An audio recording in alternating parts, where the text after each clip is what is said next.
welcome to Crypto Pulse Weekly. I think, yeah, for guys on Instagram, welcome to Crypto Pulse Weekly as well.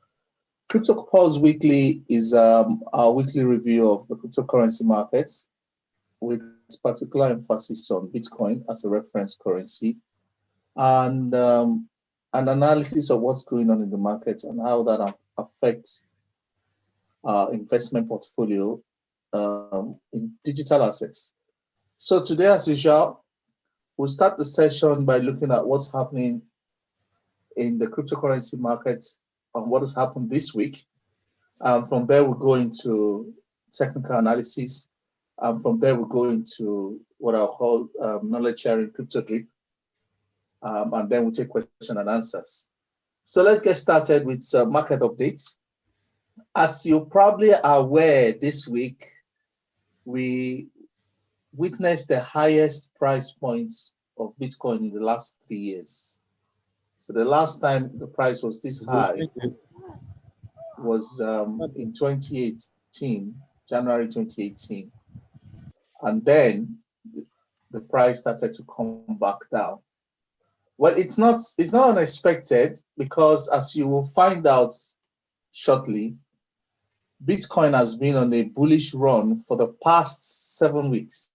So it's week on week, it's actually been increasing in price every week since the beginning of, in fact, before the beginning of November, like since mid-October, the price has been going on persistently every week. And like somebody said, that the price needed to cool off at some point in time, that it has overheated.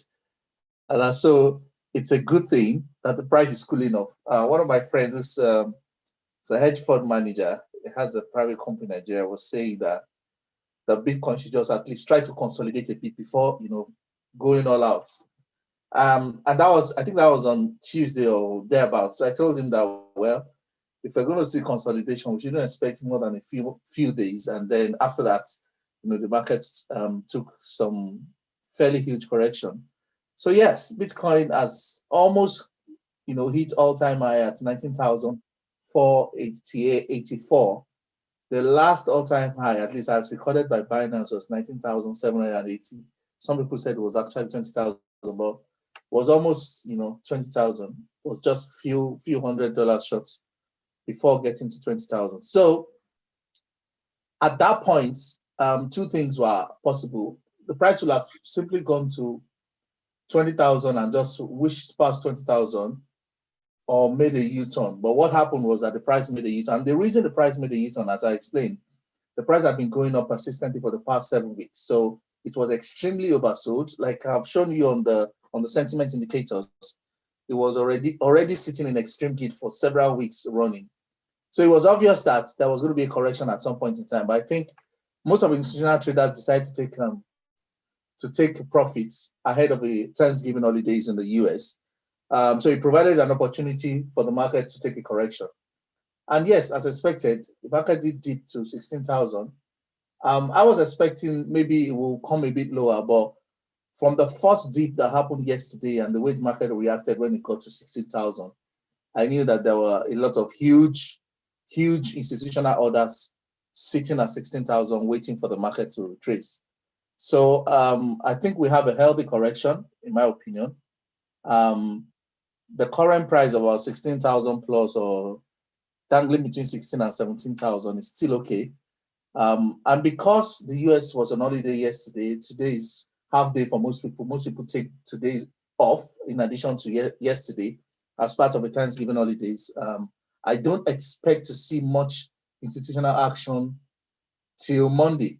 And if you bear in mind the previous weeks when I talked about the buying pressure that PayPal and Square were putting on the Bitcoin price, you're not likely to have that because people are generally on holidays in the US this weekend. And currently, US and China are the largest demand centers for Bitcoin. So we're not seeing that institutional buying pressure. So what we are seeing now are the activities of people we call whales who have very huge stash of Bitcoin, dumping some of their Bitcoin to take profits off the market and buy at a lower price. So I expect that to go on till Monday. the price might be volatile over the weekend as well, because everybody will be trying to, I mean, different whales will be trying to outdo themselves. Some people will be shorting on the margin markets, trying to push the price down, while some people will be buying en masse. Nevertheless, I think very healthy correction. As I will show you on technical analysis very shortly, we're still in good region in terms of technical analysis. On the regulation bits, I came across this story this week that OECD from 2021 will release the tax standards for cryptocurrency.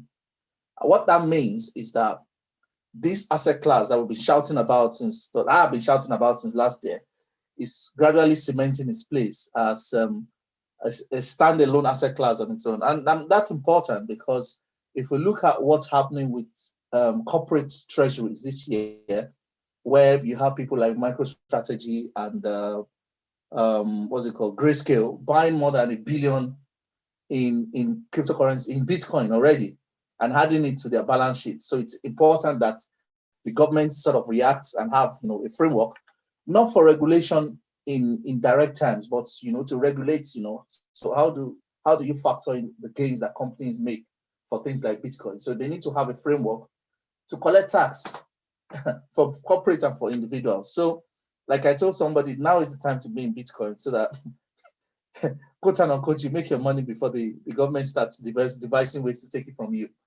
So yeah, we have that happening.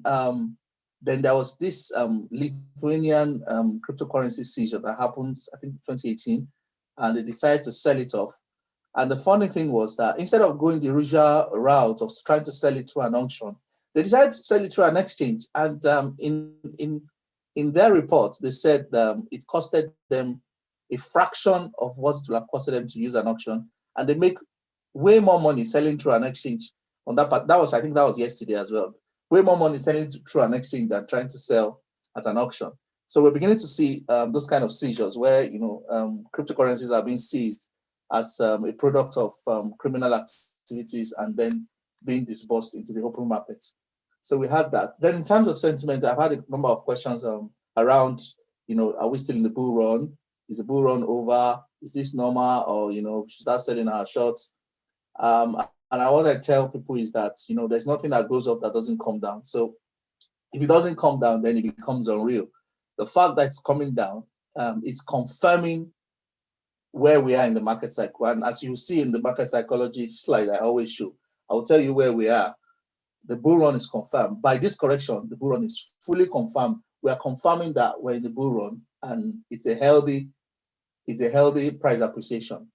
So in other news, you have VanEck EU launching Bitcoin exchange traded funds. If you follow the discussion we're having, I think that was around July, August, when I was saying that exchange traded funds were not allowed in the US, but that some guys were working on creating some in the Bahamas or in the Caribbean as a way to forerun or front run Bitcoin exchange traded funds in the US. But it looks like EU has beaten them to it. So VanEck is a digital asset management company, and one of the things they're trying to do is to issue physical Bitcoin-backed exchange-traded funds. I don't want to go into explanation of exchange-traded funds. You can just Google exchange-traded funds (ETN) to have an understanding of what they have. But basically, an exchange-traded fund is supposed to be backed by another asset.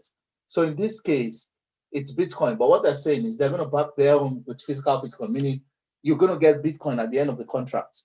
As I said, I think last month, this kind of activities increase the additional demands on Bitcoin. After a while, when the price of Bitcoin blows through the roof and everybody's tired of Bitcoin, people will start looking at other cryptocurrencies, and that's where altcoins come into the picture. But this is already giving an example or a foreknowledge of what's going to happen next year when you have people like this already starting their ETN. We're also aware of the PayPal story where I said PayPal is buying more Bitcoins that can be produced currently. So if that rate continues, it's a matter of time before the price goes through the roof. Interesting thing that happened in the last 4 months. Bitcoin miners earned about 353 million in 1 month. And this was basically because there was a lot of funds coming in from block rewards meaning transaction fees, and that there was also profits from the ones that are being mined, as you know, their computers supporting the Bitcoin network. So all-time high, I mean, this particular all-time high is similar to the one we have before the halving in May and before the bull run back in 2017. So all holders of Bitcoin as at Wednesday were everybody, 100%, everybody was in profit. If you held Bitcoin as at Wednesday morning, everybody was in profit. So that was part of the reason the market had to take correction as well, because everybody was in profit. So the biggest guys decided to take their profits first. So yeah, these guys made so much money in the last 1 month because they were not able to meet the demand that was being placed per hour on the market. So there was an analysis I was reading where they were saying that Bitcoin miners were able to supply Bitcoin at the rate of 10.2 Bitcoins per hour to the exchanges, and that people like PayPal and Square were buying off at the rate of maybe like 23 per hour. So they were creating a deficit with every passing hour. They were creating a deficit with the amount of Bitcoins that were on the exchanges. So this correction is very, very short-lived because it's obvious that the big boys have woken up and they are buying up like crazy. So that's probably why you see this kind of increase in revenue. And I mean, you see some reaction to that in a few minutes. In another news, someone called Rick Rader, the BlackRock CIO. BlackRock is one of the biggest investment companies in the world. It was on NBC last week. And basically what he was saying was that he thinks Bitcoin was a better performance asset than gold in terms of efficiency. And not only that you know, he sees Bitcoin taking over the place of gold in the nearest future because it was more fungible, it was more functional. You couldn't move 1 million or $10 million worth of gold from Nigeria to UK, for instance. But I can do that right now. I can do that in 10 minutes right now. I can move 10 million, you know, worth of Bitcoin from anywhere in the world to anywhere in the world without, you know, with a fraction of the cost, maybe like $50 or less. So it was saying that kind of functionality and liquidity that Bitcoin provides is going to make it more suitable for investors. And secondly, if you think about this new generation of investors, I mean, people who are millennials or younger, they've not really, you know, grown up in a world without digital economy. They've grown up in an era of the internet, mobile phones, you know, digital economy. They don't know what physical gold is. It doesn't mean anything to them. If you weren't born before the year 1991, you really wouldn't have an appreciation, or even before 95 or 2000, you won't have an appreciation for what things like physical gold was. So what he was saying was that most of these guys, all they've known in their life was, you know, the internet and basically the digital economy. So it's going to be very difficult for you to sell gold to them, as opposed to, you know, traditional older investors. So what he was saying is eventually he thinks Bitcoin is going to overthrow gold. And if you think about gold at 1 trillion market capitalization, Bitcoin will still be a tenth of the value of gold. And right now, Bitcoin is less than half of that 1/10. So, I mean, at the peak of the market this week, the market capitalization was around $460 billion. It's dropped back a little now to below 400. So we're still way ahead of, you know, the expected surge in the market capitalization of cryptocurrencies and Bitcoin in particular. So in another development, in terms of fear, uncertainty, and doubt on the markets, there was this news that resurfaced on Wednesday, that the Trump administration was trying to fast track one of his plans since last year to try to block custody of cryptocurrencies. So the attempt was that they didn't want people to have direct custody to buy cryptocurrencies. They wanted it to sort of be routed through the banks. In my mind, I think that's probably the work of lobbyists. You know what US lobbyists are? They're glorified bribers. They wanted lobbyists. I think it's a function of the big banks to give custody access to the big banks as opposed to individuals. So if you wanted to buy Bitcoin, you won't be able to buy it directly, but you can pay your bank and your bank will buy it and keep it for you. Essentially, so that government is able to have end-to-end visibility of tracking and taxing without, stressing themselves. If they're going to try to track what's happening on the blockchain, they're going to spend some money, and get people to find out what's going on. And they might not even succeed because you have a lot of anonymity with decentralized wallets. So they're trying to fast track that particular order. I mean, it looks like it will have to be an executive, but I don't see the Congress passing anything in the next how many days left now? Maybe like 60 or 55 days left. So I think they're trying to do that, plus or minus, maybe to succeed or not, we don't know. But we have that cloud hanging over, especially for the United States. Nevertheless, I must say this, because of the evolution of the DeFi technology, DeFi is decentralized finance, it's it's going to put this particular regulation behind the curve of what's happening in the cryptocurrency market. So DeFi essentially says, you don't need to register in an exchange. All you need to do is connect your wallet to a decentralized platform, and you can sell directly from, your wallet without anybody knowing who you are or doing any KYC. So trying to bring this regulation now is actually 4 years or 4 years behind the curve. But I mean, it's important to note that, especially if you're on that side of the Atlantic, that the government of the US is planning to do that. I don't know what will play out under Joe Biden, but this was one of the remnants of the Trump administration and the policies they're trying to pass. In another news, to corroborate what I was saying about the Bitcoin miners and their record rewards this month, we have the Venezuela army setting up essentially a mining rig infrastructure to mine Bitcoins. You will wonder why a national army would want to, mine Bitcoin. It's very poignant for Venezuela because Venezuela is one of the few countries that has more oil than Nigeria and produces more. And unfortunately, they have very, poor governance. And because of that, they've run themselves aground. And because they had sanctions from the United States, the economy is in a stranglehold. So to get out of that, one, they're trying to create a digital currency that is Ethereum based. Two, they've now set up this mining warehouse where the government itself is mining Bitcoin with huge infrastructure. What does this tell us? This tells us that it tells us that one, we're going to have more of this happening. I reported this earlier in October that the government of Iran was actually buying Bitcoins off the miners within the country.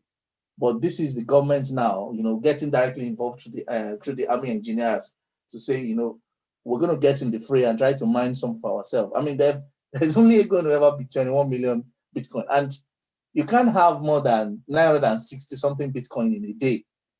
I mean, it happens every 10 minutes. So you can't have more than 960 something Bitcoins in a day. And it has to be, shared across all computers that are, supporting the network, depending on which one, is able to solve the problems faster. So they're just so much that can go around. Nevertheless, it tells you that governments are taking notes and they're positioning themselves. There was another news I didn't carry about a particular village in a country that used to be part of Georgia. That country is like an independence country on its own now, separated from Georgia. Georgia is old USSR. And the villagers there, what happened was that the villagers there were saying that the Bitcoin miners that were coming to their villages were causing power outages because of their mining rigs, and they were causing, the power infrastructure to fail because their machines were demanding so much power and were shutting down the power stations that were supplying the villages. So the villages came together and chased out the miners, essentially. And they were accusing the government of complacency because initially they got banned, then they reversed the ban on them. And so it generated a lot of local conflicts there. But it's just to tell you that things are happening. I mean, things are happening for real. I would have thought Nigeria would have done something like this, for instance. And you remember what happened about 2 weeks ago when the Exchequer for the United Kingdom came out and said that they were going to start looking at central bank digital currency as part of the roadmap for the United Kingdom. So the government's taking care of. I mean, the government is trying to do stuff. Central banks are trying to do stuff. The World Economic Forum is coming together and saying, this thing is gaining foothold. We need to do something. I suspect that in the next 2 years, we might see some major economic resets where people are migrated from paper money to digital currencies. Don't quote me, just personal opinion. So that's what's happening for Venezuela. In terms of our crypto vital signs today, we'll look at where we are in terms of technical analysis. And usually, as I'll first start with the weekly charts. So these are weekly charts of Bitcoin, US dollar, Theta. And the reason I brought out this weekly chart is just to demonstrate two things. So in the smaller charts that I've superimposed here, I have this chart from about 3 weeks ago when I was saying that if we broke this particular resistance, then the market was going to go up. So what has happened since then was that, yes, we did break it here. We did break it here at 14,000, and we've since gone up 5,000 and back. So now we see that we are at the top of the highest price history that Bitcoin has ever had. We've just come off that top. Why is this important, and why is this correction important? I think this correction is important for it to form the base for the next extension in the price of Bitcoin. What do I mean? Whenever you have a correction, like a correction means the price comes down, and you are still generally in a bullish trend, that correction further strengthens the strength or enhances the strength of the future price trend. So if you look at what happened here in, I think this was March, when the market was going up and it crashed in March because of COVID. We found out that it went back up to the previous level, then it crashed again at the beginning of September. Then because of that crash, which was the 2018 high, it's gone up now to the 2017, early 2018 peak of the market. So I think the last bus stop for this particular correction, so this is the weekly chart. If the week closes like this, then we can expect to see more action on the upside next week. But if it breaks down and does not close above 16,000, I think we might be looking at 12,000 as the next serious support for price in the near term. On the daily charts, it's pretty much what I was saying, that we're still playing around the 16,000, 17,000 range. It looks like the market is going to, especially for today, it looks like this market is going to close anywhere above this trend line. This trend line coming from middle of October was broken yesterday. And because of that, if the market closes above the trend line, then our bullish trend is confirmed on the daily chart. If it breaks below, we do have a support here based on what I call Fibonacci retracement. So we do have a Fibonacci level at 15,000, possibly 15.5, to stop the market. But it's a relatively untested level. Let me use that word. The market has not really. The only time the market has stated here has been around these few hours, 1, 2, 3, 4, 5, 6 hours. So yeah, it depends on what today looks like. But I think there'll be a lot of whale activity. Whale meaning people with a lot of Bitcoin playing around and ping-ponging the price. So it's indeterminate, but whatever happens at the end of today determines what next week will look like. So if it closes below here today, for instance, and does not go back above this trend line on Saturday and Sunday, then we know that the next week we might have a correction downward. But if it does close above this trend line, either today, tomorrow, or Saturday, Sunday, then it's back to business, business as usual on Monday, and the uptrend continues. But please bear in mind that there's no better time to buy. Anytime you buy is a good time, because if you bought Even if you bought at the peak of the market in 2017, you're already in profit. I remember one of my lost Bitcoins. I bought it at 12,000. Yeah, that was 12,000 USD. So it would have been 10,000. Yeah, 12,000 USD back in 2017, 2018. But I lost that key. But even that now, that was seemingly in loss for so many years, is now in profits. And the way institutions and governments and everybody is buying up this stuff, I can guarantee you, I can guarantee you that by the end of next year, Bitcoin will be selling in hundreds of thousands, at the minimum, $100,000, at the very minimum. I think it will be way much more than that, but that's just a very conservative, very, very conservative price estimate. So on the 4 hourly, you can see that there's some sign of recovery. The price is trying to get back above the trend line that was showing on the daily just now. And that tells me that there are some buying activities that are going on in the short term, and some people are trying to buy back at a lower price. I'm sure that there's a very huge demand around 16,000. So the price might not be able to breach that 16,000 for a while. That's on the price chart. In terms of our trade psychology, as I always try to bring up this market cycle slide. So the reason I bring this up all the time is because you need to know where you are in the markets to determine how you take a decision of what you're going to do. If you don't know where you are, then you are lost in context. And, like they say in business school, strategy is always in context. You can't have a strategy out of context. If you bring your strategy out of context, then your strategy is going to fail automatically. So you need to know where you are in the market. You need to know where in the market cycle your position is. So right now, as I always said, we're in the bull run. We started from here sometimes back, and we've gone through this, hurdle of optimism that this rally, is it real? Is it real? Now I said we've crossed the optimism hill and we're on the tip of belief. When we get to 20,000, then we are fully at the end of belief. Everybody now believes that, yeah, truly something is happening. By that time, the price just starts going up crazily and people get into thrill and euphoria. And that's what 2021 is about. Like I've told many people, 2021 is the year to, I think it will have actually happened in 2020, if not for COVID. COVID actually has delayed a lot of quote and unquote manifestation in the markets. But definitely you'll see a lot of action in 2021 in cryptocurrencies, guaranteed.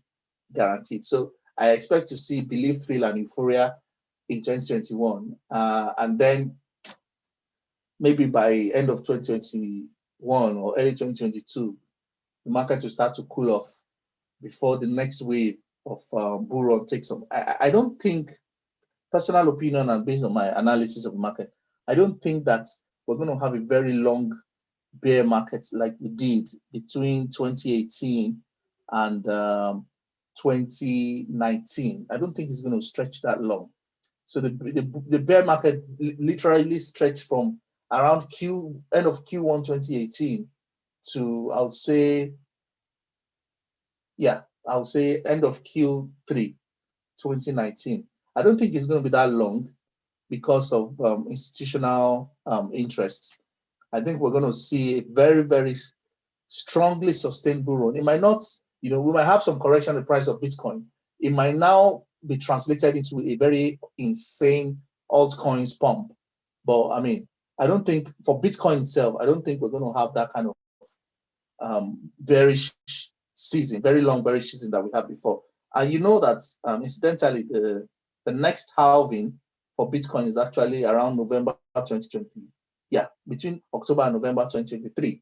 So we only have 2022 in between, practically, because by the time you're about 12 to 16 months before the next halving, the price starts to get bullish again. So I don't think we're going to have a whole year of bearish markets in 2022 after this next year. But it's important to keep in mind that we're here, right here.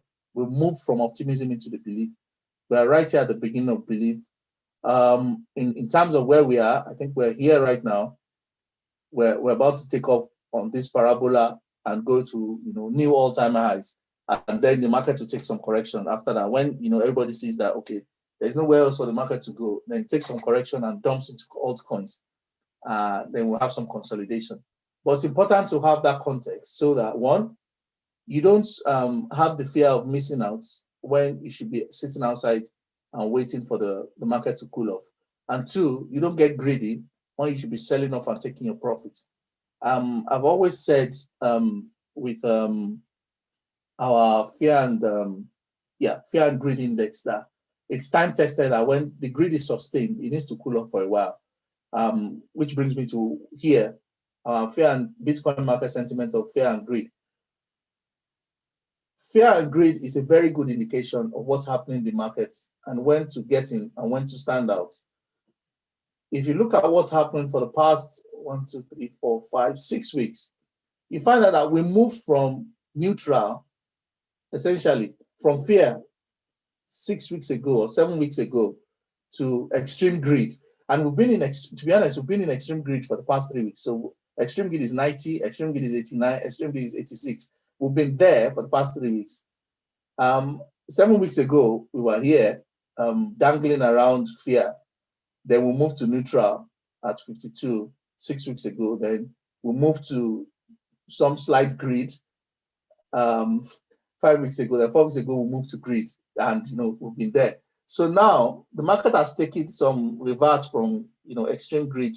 It's still sitting at extreme greed because now people who missed out on the initial buying opportunities are seeing this present correction as a Black Friday deal, so they're buying. So in the same way, if you had the intention of buying some cryptocurrencies, I think you should take today as Black Friday opportunity to buy, because you can never be sure if the price will come down here anytime soon. So that's where we are. Good time to buy because this has taken some correction. If you're afraid of buying Bitcoins, buy altcoins. But a good time to buy because the market has cooled off just a bit before the next leg up. In terms of sentiment for the Bitcoin USD pair, you see that last week it was exactly the same thing on both sides. Both last week and the week before were on strong buy. But this week it has changed. No, sorry, 2 weeks ago it was on strong buy, both short-term and daily charts. Then last week it was on strong buy on the daily, and it was on buy on the intraday, which was 4 hours. This week, you can see that it's on sell on the intraday and it's on buy on the daily. When you have a conflict between what's happening in the intraday and what's happening on the daily, it means that the market is going to change one way or the other. So this, I think, has been sustained since yesterday when people started selling off. If it continues like this, as I said earlier on, it means that we'll take further correction to 16 or 15K. But if it doesn't, then we should be ready to hit more than 20,000 before the year ends. So that's that for market sentiment. In terms of crypto dip for today, I'm just going to explain, what we're going to take for the session tomorrow. For those who have registered, the session starts 2 p.m. tomorrow. If you're still interested in registering for the trading course, notify me either on Zoom, WhatsApp, or Instagram. It's £100 for non-members of CryptoPulse Weekly, but there's a 50% discount if you're a member of CryptoPulse Weekly. We're going to take a number of topics. We're going to spread it over 2 weeks. The last one we did, I think people were generally overwhelmed because it stretched for like 4 hours, and at some point, I think everybody was just tired of me talking. So I'm going to break this up into two. We're going to do one part tomorrow and the second part next week, Saturday. And it's basically covering the things you need to know about using an exchange platform to trade and securing your portfolio, and then managing analysis of the markets, understanding how, some basic technical analysis and trade psychology. So exchange navigation, price action, security, and the first part of technical analysis, I think ones we'll take tomorrow. The second part of technical analysis about entry and exit strategies and trade psychology, I think we'll take next week, Saturday. If you have any interest in any of this or in any of these courses, do notify me as as I earlier said, basically for the exchange application is basically helping people to make sense of what they're seeing. When you open an exchange chart, it can be quite intimidating if it's the first time you're seeing it, and explaining what each of the various components mean. Then the aspect on price action is basically to explain some basic principles that are not, they're not crypto specific, to be honest. They apply across board to all forms of equities and commodities, be it stocks, be it forex or currency trading, be it gold or copper or grain. It's the same principles. So we'll go through that. Then we'll talk a bit about security. Somebody sent me a wallet snapshots. I think that was, yeah, it was today. Insta Wallet, and was saying that how do you unlock this kind of wallet? I said, these guys got hacked in 2013, and I think they stopped working practically. They weren't offering any services anymore.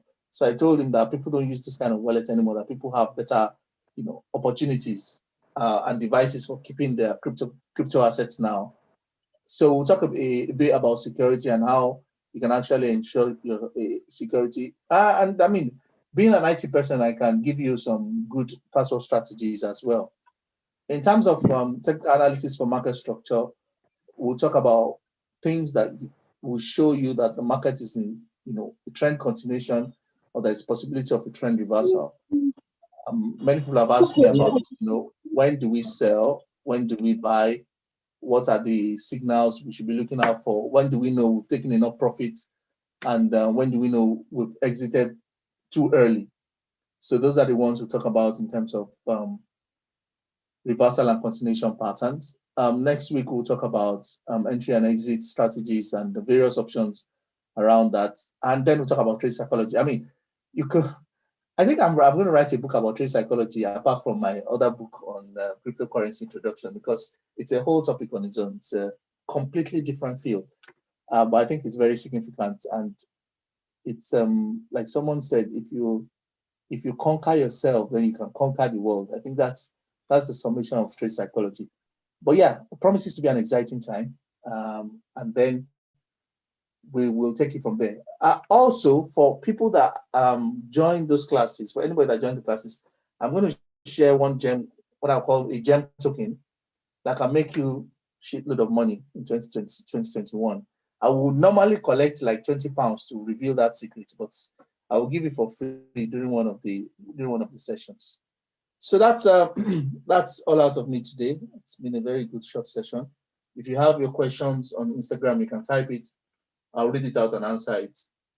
If you have your question on Zoom, just unmute your mic and hit me.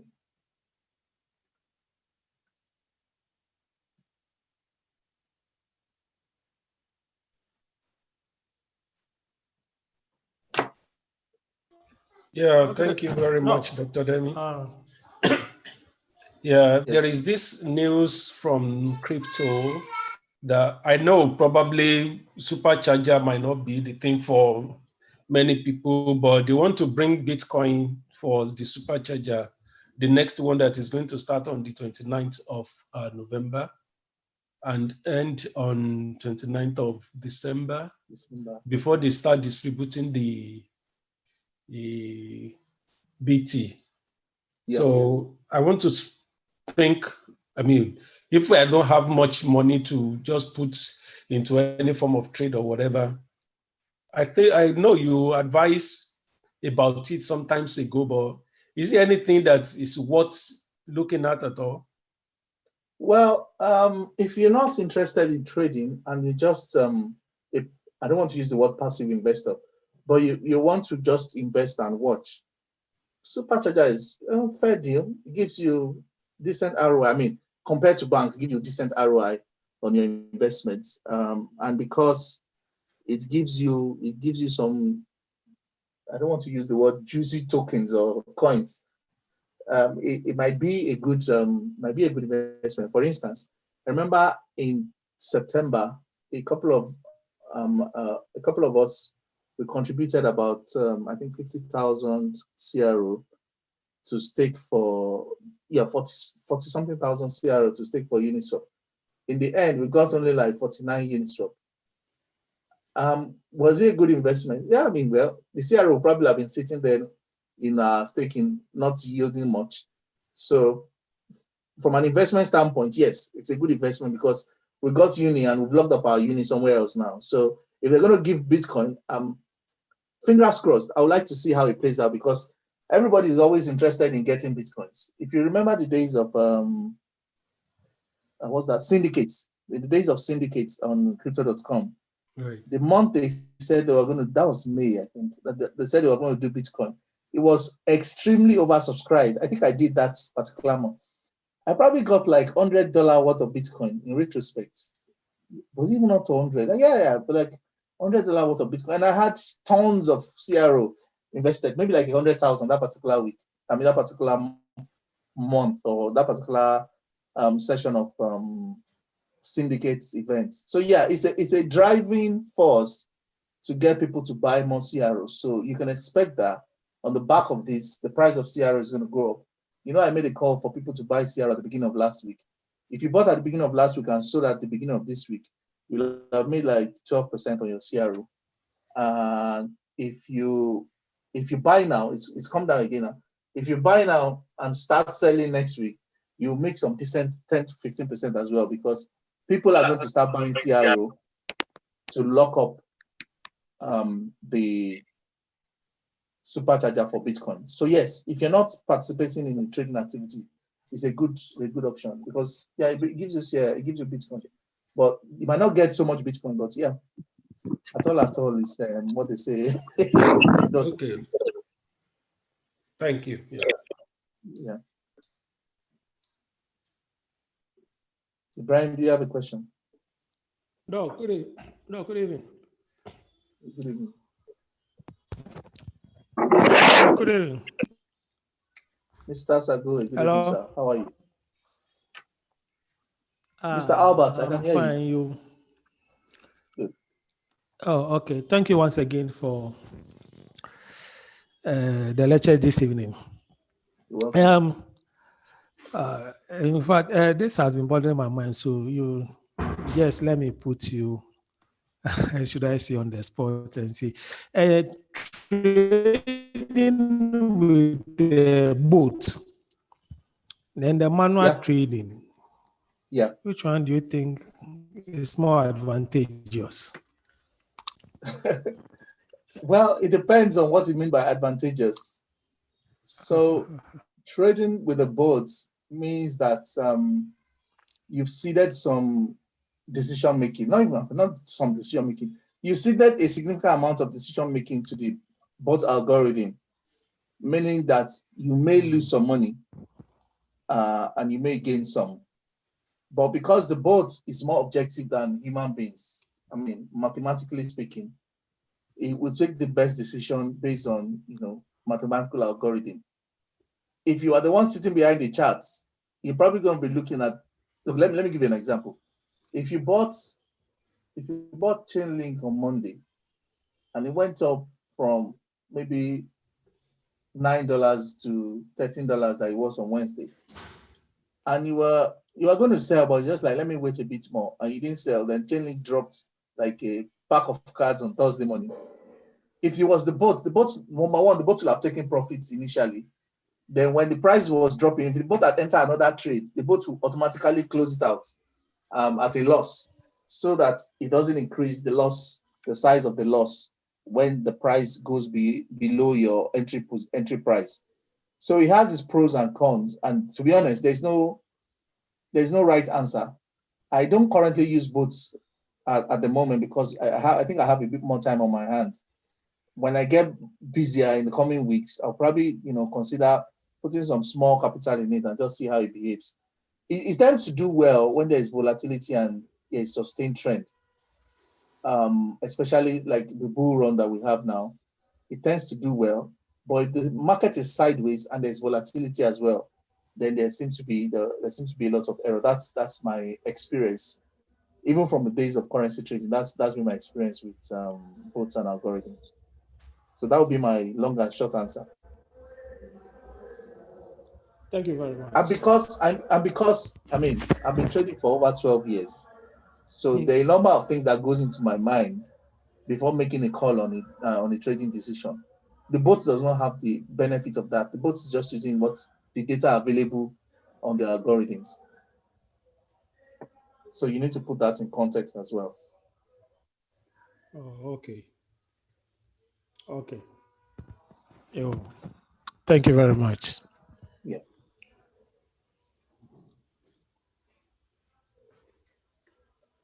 So what he was talking about, just for the benefit of everybody else, was some artificial intelligence software robots that people employ to trade. So there are companies that have platforms that sell those products.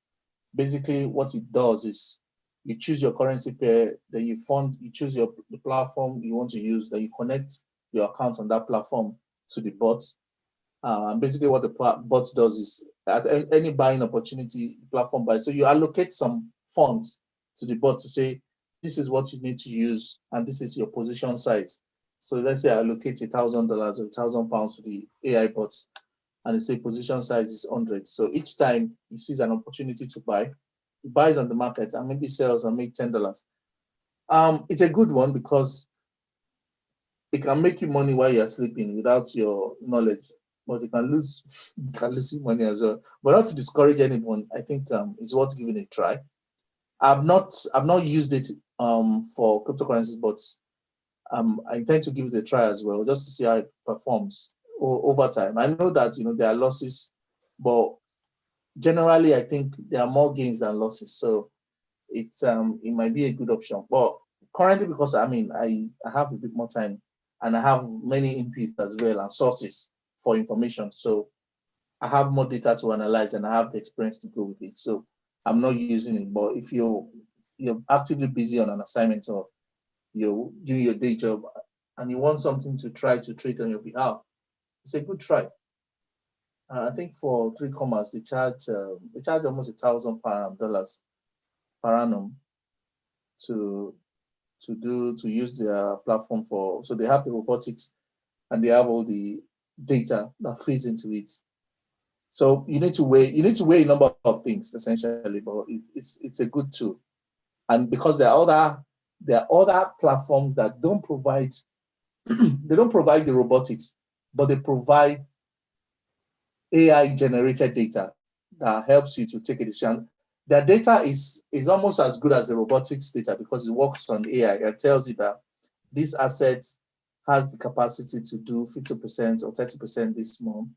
But if you're going to trade it on the long term, it's bad for long term. If you're going to trade it intraday, it's good for intraday. It might give you 1% on each trade. Those kind of analysis. You have platforms that do that as well. So, about AI robotics trading, to be honest, it's what most institutional traders use, and because it's AI, meaning that it's a learning machine.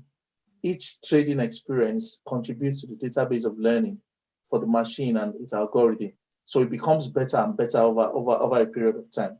So as these platforms gain more data from so many people's trades, the machines themselves become better. So if you have the wherewithal, it might be good to give it a consideration. So if there is no other question, I think we've done well for time. Hi, Dr. Demi, I have a question. Oh, Ramat, go ahead, please. Hi. Okay, for the training of tomorrow, right? Yeah. For some of us that do not spend pounds or are not in pounds region, I'll collect it in crypto. What value are we like in Nigeria Naira? What is the value of the training? Or should I private chat you? You can private chat me because Nigerian Naira is giving me headaches right now. The price. I know best, but that's what we have now. The currency just seems to be going crazy. Like, I don't know what they're doing, but it looks like they decided to pack up the country. God help us. Yeah, I'll PM you, don't worry. One bag of Ghana must go. We don't have that one, Rico. Yeah, so if